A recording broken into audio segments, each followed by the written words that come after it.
What is charity in fact? Charity means I myself am in need of the help of others, but forgetting my own need, I go to help someone who is in further need. 2 copper coins can make life different. मूलं समीक्ष यत्र गम्यताम् सर्वेषां मार्गं तथैव प्रवृत्तिः मूलं समीक्ष यत्र गम्यताम् सर्वेषां मार्गं तथैव प्रवृत्तिः. Sisters and brothers, a very hearty welcome to each one of you to the 32nd Sunday of the liturgical year in the ordinary time. On the 15th of August 1947, in the midnight, there was a big celebration, the celebration of the freedom of our country. People were jubilantly bursting crackers all over, externally expressing the happiness and joy that they felt getting away from the domination of the British slavery. In that midnight, there was one elderly man walking the opposite direction, experiencing within himself that freedom is not merely an external matter, but an interior conviction and celebration. Mahatma Gandhi walked the opposite way. It is said, after the 15th of August 1947, Gandhi took more of an interior journey and journeys towards the villages of India, experiencing the life situation of the people and nuancing with them what real freedom is.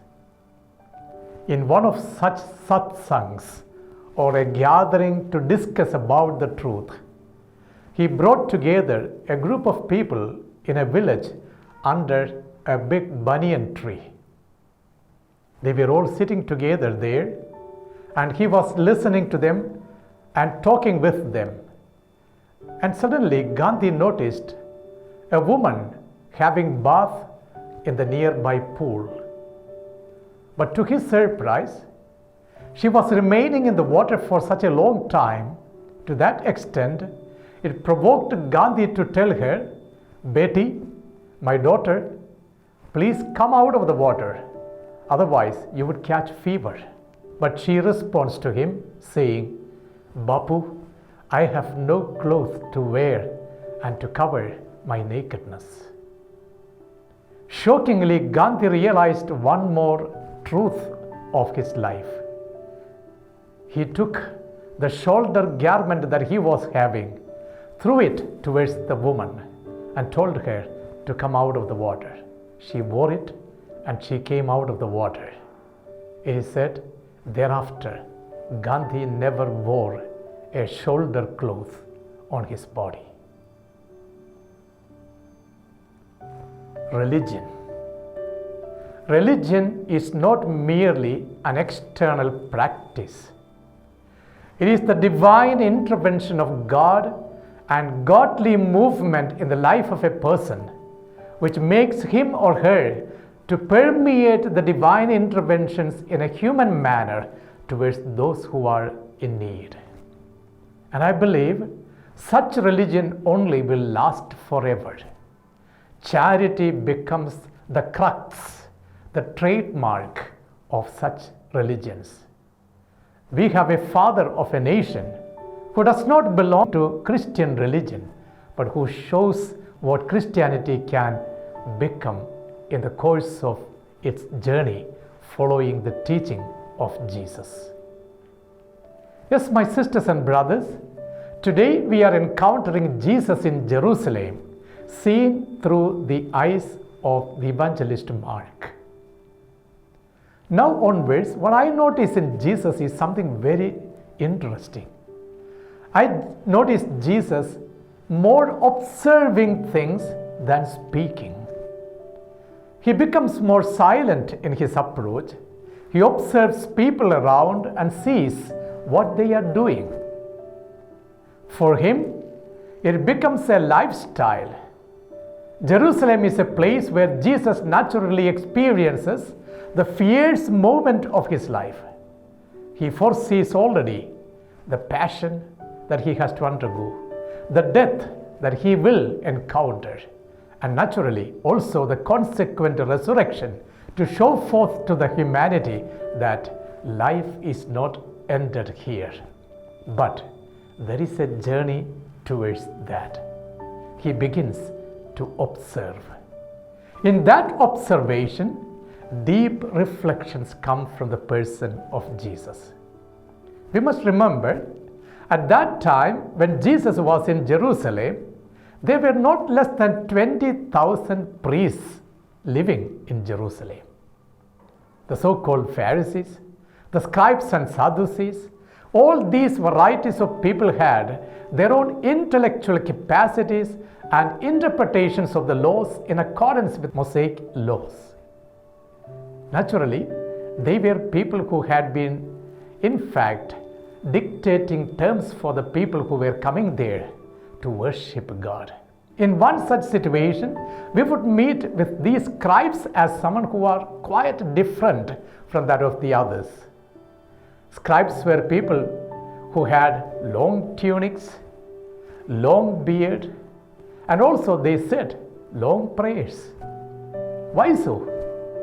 Perhaps to attract the attentions of the other, in order to show the other people that they are very pious, so that people may flock towards them. Interestingly, one thing that we would notice of these scribes is that they were not people who were paid by the synagogues. Therefore, they were also, in fact, dependent on the goodness of the people who came there. Therefore, attracting the people was necessary for them.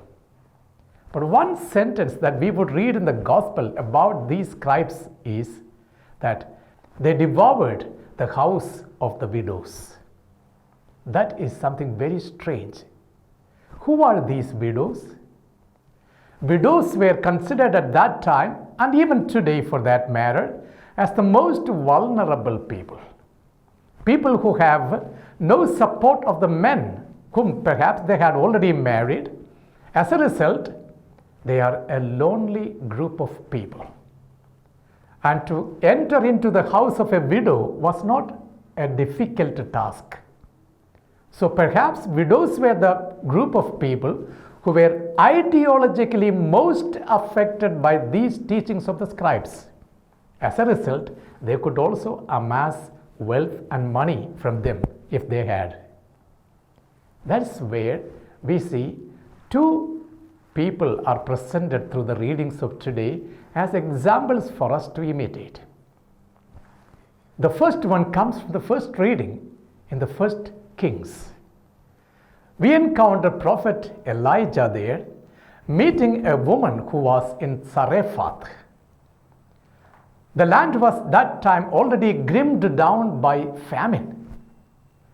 Elijah the prophet himself was very hungry. He goes to this woman and tells her, "Give me something to eat." And the woman says, "Sir, I have only a little flour in the jar and a little oil in the jug. I'm just collecting some firewood in order to prepare and bake cake for myself and my son, so that we can after that peacefully die." But the prophet says, "You will never die.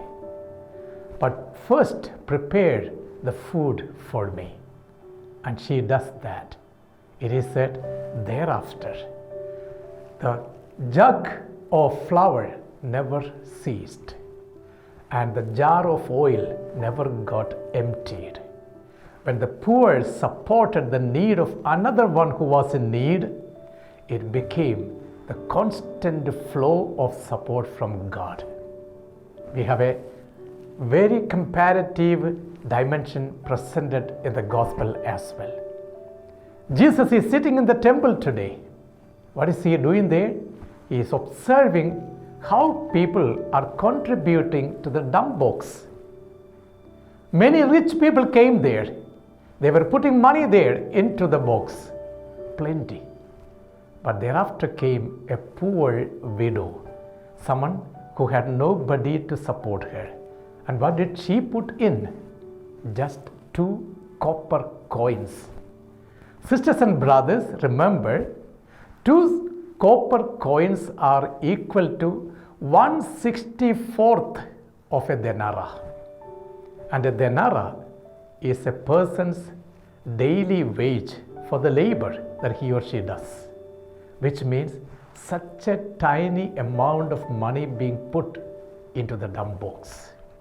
But the exclamation of Jesus about it was totally different. He says, this woman, this widow, has contributed much more than many others who did a lot of contribution to the synagogue. Which means she has contributed from her emptiness, whereas the others did from their abundance. That is to be considered charity. What is charity in fact? Charity means I myself am in need of the help of others, but forgetting my own need, I go to help someone who is in further need. 2 copper coins can make life different. The philosophy of Jesus towards the poor is very well nuanced by Mark the Evangelist today through the Gospel. And that exclamation of Jesus is the crux of charity, which is to be practiced in the concrete context of our own life situations, sisters and brothers. This charity is to be practiced not in the context of contributing something to the public, but it has to begin at home. Normally we say charity begins at home. My compassionate approach to my husband, my grateful attitude towards my wife, my paternal and maternal care for my children, my loving attitude towards my aging parents.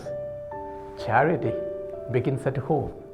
As a result, when we get out of our own domain, our own homes, we become more charitable towards the need of the other, helping the poor person outside, perhaps contributing something to build a house for those who are affected by the flood, sometimes participating in the solidarities of the church to support the needs of the poor people in the parish.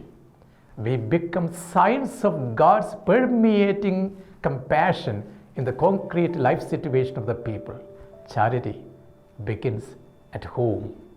Your 2 copper coins can make the life of someone else so dignified, noble, when you are generous enough to understand, I myself am a beggar needing the grace of God in my personal life. Sisters and brothers, fundamental question that we need to ask ourselves today, especially taking the case of these 2 women from the Old Testament as well as from the concrete context of Jesus, who went out of their way to see the need of those who are existing in front of them. Can you say today that you are charitable? Remember, charity begins at home. Amen. मूलं समीक्ष यत्र गम्यता सर्वेषां मार्गं